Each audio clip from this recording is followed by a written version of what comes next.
Hello students, कैसे हैं आप लोग। आप सभी का आपके अपने यूट्यूब चैनल नयन कोचिंग क्लास में बहुत बहुत स्वागत है। इस वीडियो में हम क्लास 10 की एक्सरसाइज 4.3 के क्वेश्चन नंबर सेकंड को सॉल्व करेंगे। क्वेश्चन नंबर सेकंड की थ्योरी जो है वो कहता है कि भाई निम्नलिखित जो क्वेश्चन नंबर 1 में जो क्वेश्चन है उनको द्विघाती सूत्र से सॉल्व करना है। सिंपल सी बात। अब द्विघाती सूत्र क्या विचार मन में दिमाग में एक चल रहा होगा कि आखिर द्विघाती सूत्र क्या है। बिल्कुल मैं आपको पहले द्विघाती सूत्र बिल्कुल बताऊंगा, किसने दिया क्या है, बहुत अच्छे से समझाऊंगा और उसके द्वारा क्वेश्चन करके बताऊंगा। बट यदि आप इस पहली बार हमारे वीडियो पे आए हैं तो प्लीज सबसे पहले आप सब्सक्राइब कर लें ताकि हमारे आपका पास हर एक वीडियो बहुत अच्छे से पहुंच जाएगा। तो चलते हैं 4.3 का क्वेश्चन नंबर सेकंड करेंगे हम आज। उससे पहले मैं आपको समझा दूं कि आपका जो द्विघात सूत्र आता है इसको सूत्र विधि के नाम से भी जानते हैं। पुरानी बुक एमपी बोर्ड की जो थी, यदि आप लोगों ने देखा होगी तो देख लेना, वहां पर था सिंपल सा लिखा था सूत्र विधि। और इसे हमारे श्री गणितज्ञ जो चार थे, श्रीधराचार्य, इसका सूत्र भी कहा जाता है, श्रीधराचार्य का सूत्र भी कहा जाता है। कई बार पेपर में वो इसके इन दोनों के नाम से नहीं आता, इस नाम से पूछ लेते हैं कि श्रीधराचार्य का सूत्र क्या है।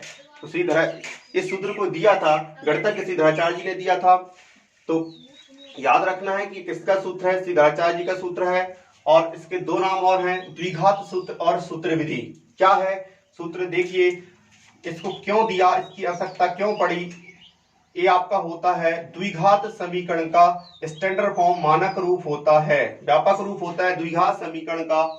यहां पर इसकी जरूरत इसलिए पड़ी क्योंकि बहुत से द्विघात समीकरण ऐसे होते हैं जो आपकी दो विधियों से नहीं होते हैं, गुणनखंड विधि और आपकी पूर्ण वर्ग बनाने की विधि से हो तो जाएगा पर कई बार कठिन पड़ता है। ठीक है, तो उन्होंने देखा यार बहुत से वर्ग समीकरण है जहां पे कठिनाइयां आती हैं, गुणनखंड विधि से तो होते ही नहीं है बहुत से। तो उन्होंने ऐसा ही सूत्र दे दिया कि इसमें कोई सा भी आपका क्वाड्रिक इक्वेशन द्विघात समीकरण हो, कोई सा भी हो, ठीक है, किसी भी प्रकार का कैसा भी हो, अभी यदि आप इस सूत्र में पुट करेंगे तो स्वाभाविक है वो आपको इसका आंसर देगा। तो इसलिए उन्होंने इस सूत्र की उत्पत्ति की। आखिर वो सूत्र क्या है बहुत ध्यान से देखना। आपका नेक्स्ट कक्षाओं में भी आपको क्लास में भी आपको जरूरत पड़ेगी। x बराबर माइनस बी प्लस माइनस करनी के अंदर B square minus 4ac upon 2a, ये आपका श्रीधराचार्य जी का सूत्र है। यहां से क्वाड्रिक इक्वेशन वर्ग समीकरण की आप तुलना कंपेयर करके एबीसी के मान निकालो, यहां पुट करो और आपके यहां पे जाएंगे दो मूल निकलेंगे, दो आंसर निकलेंगे, प्लस और माइनस, एक बार प्लस लेंगे एक बार माइनस लेंगे, इसलिए याद कर लो। और आपसे ऑब्जेक्ट में कई बार एक नंबर में पूछ भी लिया जाएगा एक वाक्य में कि श्रीधराचार्य का सूत्र क्या है, द्विघाती सूत्र का सूत्र लिखिए, एक वाक्य में पूछ लेंगे तो आपको याद होना चाहिए x बराबर माइनस का b प्लस माइनस करनी के अंदर B square minus 4ac upon 2a। ठीक है, तो बिल्कुल याद हो जाएगा, इस बात का ध्यान रखना। इस सूत्र की सहायता से हमें जो क्वेश्चन फर्स्ट में जो आपके क्वेश्चन है ना, 4 क्वेश्चन है आपके प्रश्न एक में, उनको अपन को इस सूत्र से हल करना है। तो ध्यान से देखना, मैं आपको इस सूत्र से करवा के रहा हूं और आप उन्हें बाद में बाकी क्वेश्चन प्रैक्टिस करना, बिल्कुल बनेंगे भाई, है ना। परंतु ये सही लगाना, माइनस का बी प्लस माइनस करनी के अंदर B square minus 4ac upon 2a। B square minus 4ac ये आपको मैं समझा चुका हूं पिछले वीडियो में। बी स्क्वायर माइनस 4ac एक व्युत्कर था, इसके 3 कंडीशन मैंने आपको फॉलो करवाई थी, वो कंडीशन याद हो गई होंगी, नहीं हो तो भाई इसका पिछला वीडियो देख लेना और इनको याद कर लेना। तो वहां पर अपन ने बताया कि बी स्क्वायर माइनस व्युत्कर है, इसकी 3 कंडीशन होती हैं, है ना। तो इसके द्वारा अपन मूलों की प्रकृति को पहचानेंगे। चलते हैं क्वेश्चन की ओर। सूत्र विधि के सूत्र से अपन प्रश्न हल करेंगे, ध्यान देखना, है ना। फर्स्ट के जो क्वेश्चन है उन्हीं को करना है, उसने खुद कहा है कि फर्स्ट के जो क्वेश्चन है उन्हीं को आप सूत्र विधि से करिए। तो देखते हैं फर्स्ट का सेकंड, है ना, सेकंड का फर्स्ट क्वेश्चन क्या होगा, x square 2x square minus का 7x प्लस का 3 इक्वल टू 0, ये आपका क्वेश्चन।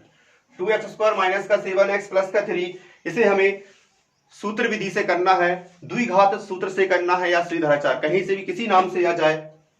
देखो तरीका, बहुत ध्यान से देखना, अंत तक बने रहना। यदि क्वेश्चन को समझना है, द्विघात सूत्र को समझना है, पूरा वीडियो देख लेना भाई। लिखेंगे समीकरण 1 की तुलना ax square plus b x plus c बराबर 0 से करने पर इक्वेशन फर्स्ट की कंपेयर हम उसके स्टैंडर्ड फॉर्म से कर दे रहे हैं द्विघात सूत्र के। एक्स स्क्वायर का जो कोफिशिएंट होता है, गुणांक होता है, वो आपका a होता है। x का जो गुणांक है वो आपका b होता है। अचर पद जो है वो आपका c होता है, a b c। तो अब यहां पे कुछ नहीं करना, बहुत सिंपल है। द्विघात सूत्र से, किससे? द्विघात सूत्र लिख लीजिएगा यहां पर, x बराबर माइनस का b प्लस माइनस करनी के अंदर b स्क्वायर माइनस का 4ac अपॉन 2a, ये आपका हो गया। यहां पर आप क्या करिए, अब x बराबर माइनस का b, तो ये माइनस, बहुत ध्यान से देखना, बच्चा गलती क्या करता है, माइनस b देखा माइनस का साथ रख देगा, ऐसा खुश कि मैं तो सही कर रहा हूं। पर ए वाला माइनस तो फार्मूले का माइनस है भाई, और ए वाला माइनस उसके पास खुद ऑलरेडी पहले ही से बी का पास है, तो माइनस का ब्रैकेट के अंदर, या आप समझदार है तो माइनस माइनस पहले ही प्लस कर लो, वो अपने ऊपर डिपेंड करता है, हर एक बच्चा एक सा नहीं होता है ना। प्लस माइनस करनी के अंदर बी स्क्वायर, बी मतलब माइनस का 7 का स्क्वायर माइनस का 4ac, ए का मान 2 और सी का मान 3 अपॉन 2a, ए का मान 2। x बराबर माइनस माइनस क्या आएगा भाई, प्लस, प्लस माइनस करनी के अंदर बी स्क्वायर, 7 का स्क्वायर कितना आएगा 49, माइनस की संख्या का स्क्वायर प्लस का ही होता है, आपको समझा चुका हूं। यहां पे गुणा करेंगे आप, 4 दूनी 8, 8 का करेंगे 3 में तो 24 बटे कितना आ गया आपका 4। बहुत इजी है, कुछ नहीं करना, कंपेयर करके मान रखना बस। अब आप देखेंगे यहां पर x बराबर 7 प्लस माइनस करनी के अंदर आपका 49 में से 24 माइनस हो जाएगा, तो यहां बचेगा आपका 25 अपॉन कितना बचेगा 4। x बराबर 7 प्लस माइनस करनी 25 को बाहर निकाल लो, 5 के रूप में, काय का स्क्वायर होता है 5 का, ये तो आपको याद होंगे, नहीं हो तो छोटे मोटे स्क्वायर याद कर लो भाई, कम से कम 20 तक। अब आप यहां से क्या करेंगे, प्लस लेने पर x बराबर 7 धन 5 बटे 4, प्लस ले लिया आपने, प्लस लेने पर 7, आप प्लस ले रहे हैं तो माइनस को नहीं लिखना, 7 और 5 कितने हो जाएंगे 12 बटे 4, 4 से काट देंगे, 4 या 12, x बराबर कितना आ जाएगा 3। फिर इसके बाद आप लिखेंगे माइनस लेने पर x बराबर 7 माइनस 5 अपॉन 4। इस बात का ध्यान रखना बेटा, गलतियां कहां होती हैं ये भी बताते जा रहा हूं। माइनस लेने पर बीच वाली संख्या का ही प्लस हटा के माइनस लिखना है, इन साथ में कुछ परिवर्तन नहीं करना, साथ जैसा भी है वैसा ही लिखा रहने देना। गलतियां हो जाती है, छोटी मोटी बात है ना, क्योंकि बच्चा माइनस लेने पे कर रहा है, उन्होंने कहा यहां माइनस लेना, यहां भी लगा दिया, यहां भी लगा दिया, बट ऐसा नहीं करना। 7 में से 5 जाएंगे, 2 बचेंगे, 2 बटे 4, 2 एकम 2 और 2 दूनी 4, कितना आ गया 1 बटे 2, बिल्कुल लिख दीजिएगा। अतः है वर्ग समीकरण के मूल 3 व 1 बटे 2 है। ये आपका क्या आ गया, आंसर आ गया। इसी को कहते हैं भाई द्विघात सूत्र से करना। तो अब बाकी जो क्वेश्चन है बहुत इजी है, आप बिल्कुल ऐसे ही करिए। मान रखिए यदि कोई करनी के अंदर संख्या आ जाती, मान लो ऐसी संख्या जो करनी से बाहर किसी भी तरीके से नहीं निकल रही, जैसे 13 आ गई, अब नहीं निकलेगी तो उसे वैसे ही छोड़ दो लिख के, कोई दिक्कत नहीं है, एक बार प्लस में एक बार माइनस में लिख के आंसर छोड़ दो। यदि कोई संख्या करनी से बाहर निकल रही है, ब्रैकेट का गुणनखंड बन के, फैक्टर बन के, तो उसे निकाल लें और सॉल्व कर लेंगे। तो ये आपका क्या हो गया, द्विघात सूत्र से हल हो गया। समझ में आ गया होगा, एक बार प्लस लेने पे एक बार माइनस, स्क्रीनशॉट लेके फटाक से नोट्स बना लेना और प्रैक्टिस कर लेना, बिल्कुल दिमाग में बैठ जाएगा। एक आध क्वेश्चन और देखते हैं इसका, है ना। देखिए एक आध क्वेश्चन और करा देते हैं इसका। जैसे बात करते हैं इसके थर्ड क्वेश्चन की, थोड़ा सा बच्चों को कंफ्यूज पड़ता है। कैसा है थर्ड क्वेश्चन, देख लें।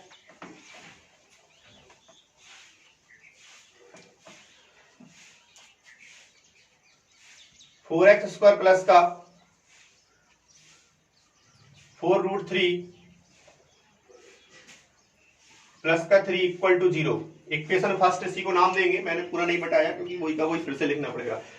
इक्वेशन फर्स्ट की कंपेयर करेंगे तो ए का मान कितना आएगा 4, बी का मान कितना आएगा 4 करनी 3, सी का मान कितना आएगा 3। समझ गए भाई? ये सिंपल था, है ना। करनी 3 देख के क्या बच्चे का दिमाग थम जाता है, अरे कठिन होगा, पर नहीं, सिंपल है, कोई दिक्कत नहीं है, करनियों से घबराना नहीं। ए बराबर 4, बी बराबर 4 करनी 3, सी बराबर 3। द्विघात सूत्र से सिंपल सा लिखा अपन ने, मान रख दो इसमें -4 करनी 3 प्लस माइनस करनी के अंदर b², 4 करनी 3 का स्क्वायर -4ac, ए का मान 4, सी का मान 3 अपॉन 2a, ए का मान कितना 4। बहुत ध्यान से देखना भाई, माइनस का 4 करनी 3 प्लस माइनस, यहां पे सॉल्व करने के लिए छोटी छोटी बात है ना। 4 करनी 3 पूरा डिटेल में समझाऊंगा, जो भी समझाऊंगा। 4 करनी 3 का वर्ग, तो 4 का वर्ग अलग कर दो भाई, करनी 3 का वर्ग अलग कर दो।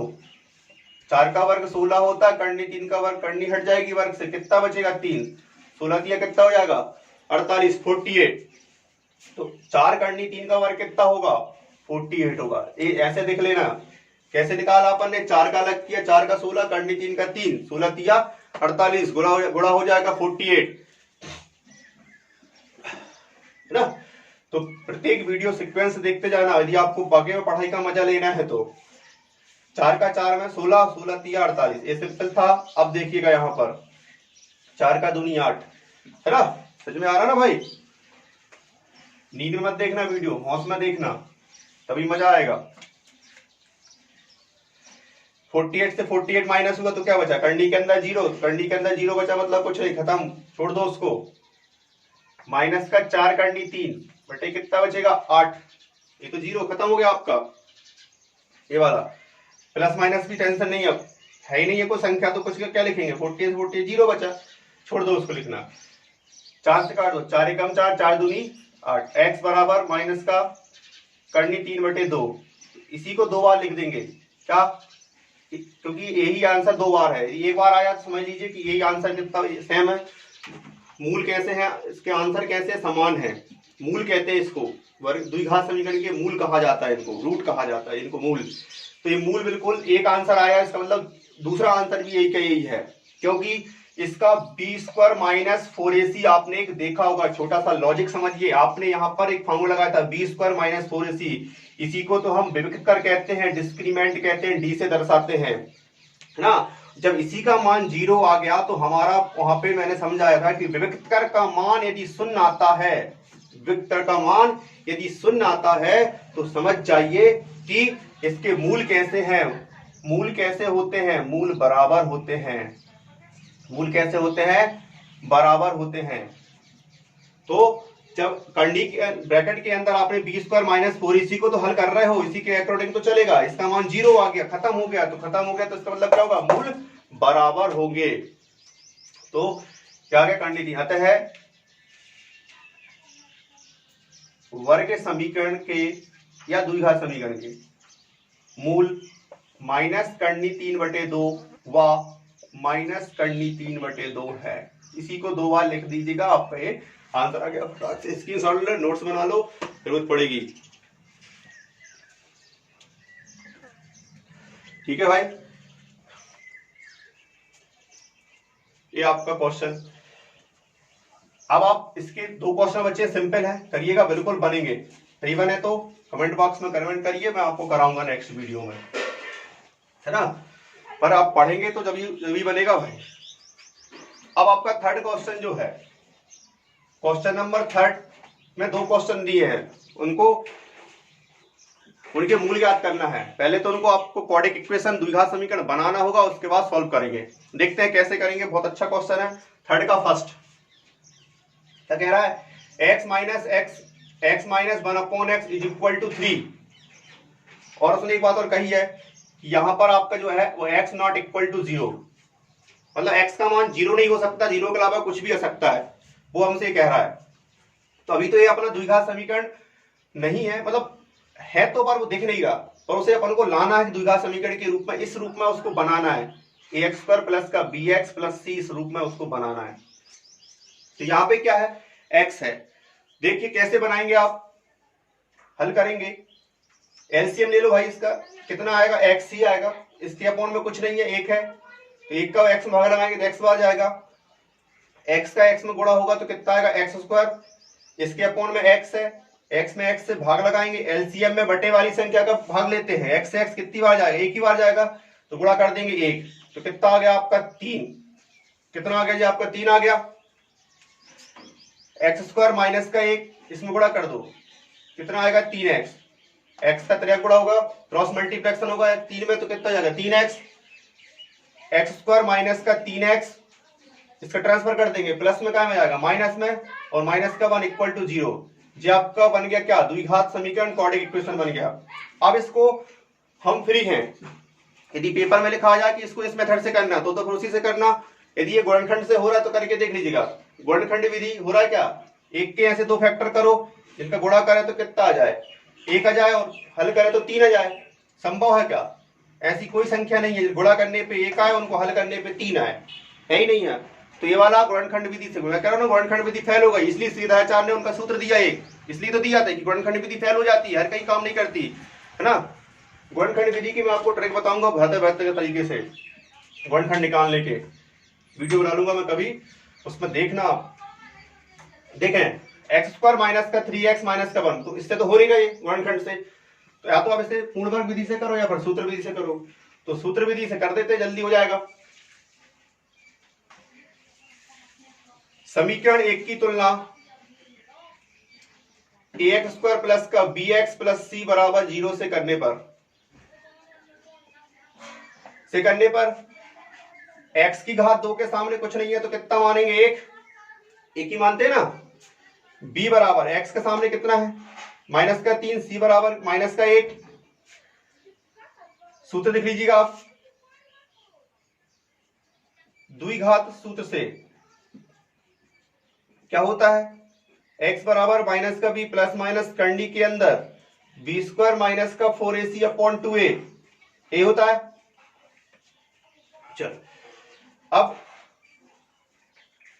बस आपको मान पुट करना है, x बराबर माइनस का b, माइनस और b का मान ऑलरेडी माइनस में, ये फार्मूले का माइनस और b का मान ऑलरेडी माइनस का 3, माइनस माइनस प्लस होगा, अगले नेक्स्ट स्टेप में करेंगे, अभी सब पुट कर दो, रख दो बस, b का स्क्वायर माइनस 3 का स्क्वायर माइनस का 4ac, 4a, a का मान 1 और c का मान भी माइनस 1, a का मान 1 है और c का मान माइनस 1, ये मैंने यहाँ पे पुट कर दिए, 2a, a का मान 1, minus minus plus, plus minus करने के अंदर 3 का स्क्वायर, माइनस की संख्या का वर्ग भी प्लस का ही होगा, 3 का 9, जे माइनस माइनस माइनस प्लस, कितना होगा 4 एकम 4 बटे 2, x बराबर 3, प्लस माइनस करने के अंदर 9 4 कितने हो जाएंगे, 13 बटे कितना 2, 13 का वर्ग होता है, नहीं आ रहा, रूट से बाहर नहीं निकलेगा, ना गुणनखंड करके निकलेगा, अभाज्य संख्या 13 एकम 13, तो क्या होगा, यही आंसर आ गया।